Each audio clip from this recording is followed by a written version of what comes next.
The day I told my family I was getting married was the day they stopped seeing me as one of them. Not because I was too young, not because they didn't like marriage, but because of who I chose. "Wait, a plumber," my mom repeated like she had misheard me. I nodded. "Yes, his name is Daniel." The silence that followed wasn't confusion. It was judgment. The moment they turned on me, my dad leaned back in his chair, letting out a short, dry laugh. "All those years of education, and this is what you choose." I felt my chest tighten. "I'm choosing someone who respects me," I said quietly.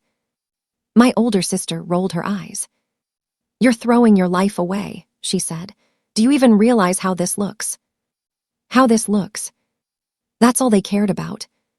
Not how he treated me. Not how happy I was. Just their image. Who Daniel really was. Daniel wasn't rich. He didn't wear expensive suits or drive luxury cars. But he worked harder than anyone I knew. He owned a small plumbing business, built it from nothing. Early mornings, late nights, no shortcuts. And most importantly, he treated me with more kindness than my own family ever had. The ultimatum. "If you marry him," my dad said firmly, "don't expect our support." I swallowed. "What does that mean?" "It means," my mom added coldly, "you're on your own." There it was. The line. Clear, final. Why I still chose him. That night, I sat in my room, staring at my phone. Daniel had texted, "Whatever happens, I'm with you." Simple. No pressure. No demands. Just support. And in that moment, I realized something. I'd rather build a life from nothing with someone who loved me than stay comfortable with people who didn't.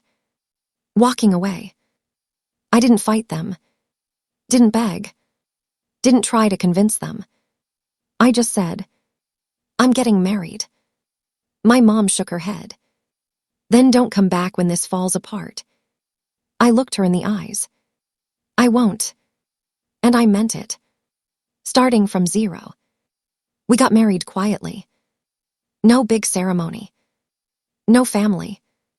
Just a small courthouse and 2 close friends. After that, reality hit. Hard. We moved into a tiny apartment.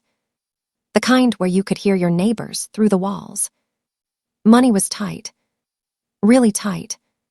There were nights we split one meal. Days when every dollar mattered. But something was different. I wasn't miserable. I wasn't ashamed. I was at peace. Because for the first time in my life, no one was judging me. No one was controlling me. No one was making me feel like I wasn't enough. The growth they never saw. Daniel's business started small. Just him, one van and basic tools. But he didn't stop. He took every job. Worked every weekend. Saved every extra dollar. And slowly, things began to change. The first breakthrough. About a year in, he landed a big contract. A property management company needed reliable plumbing services. He delivered. Perfectly. That one opportunity turned into more. More clients. More income. More stability. Meanwhile, my family. I didn't hear from them much. A few cold messages. Occasional updates through relatives. But mostly, silence. Which was fine. Because I was busy building something real.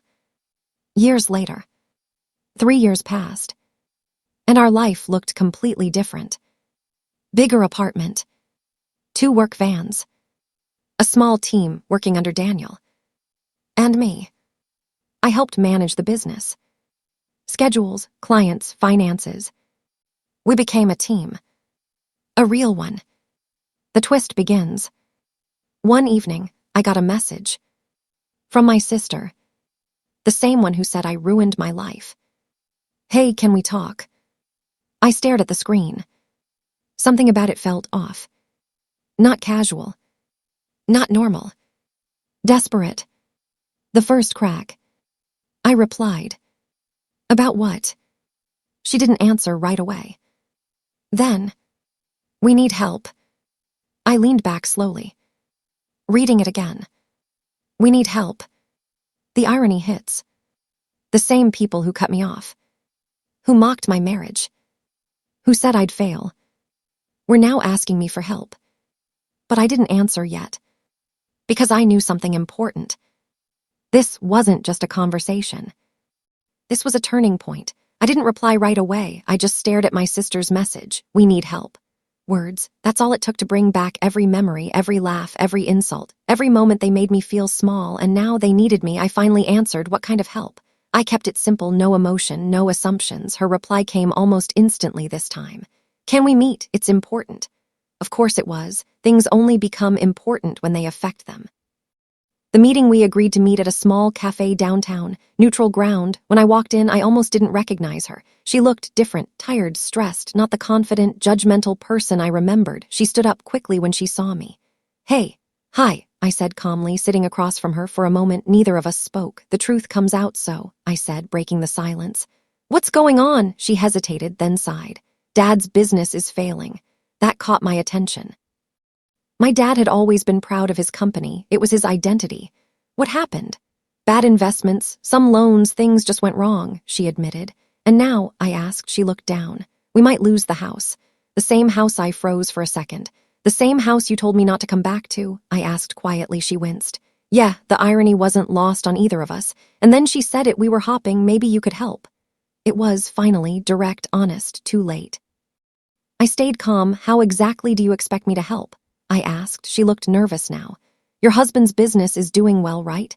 So that's what this was about, not me, not reconciliation, money, the reality check. You cut me off, I said. Remember, that was different, she said quickly. I raised an eyebrow. How? She didn't answer because she couldn't. The excuse, we were just worried about you, she tried again. I said calmly. You were worried about your image. That hit. I could see it. Then my dad arrived. I didn't expect him.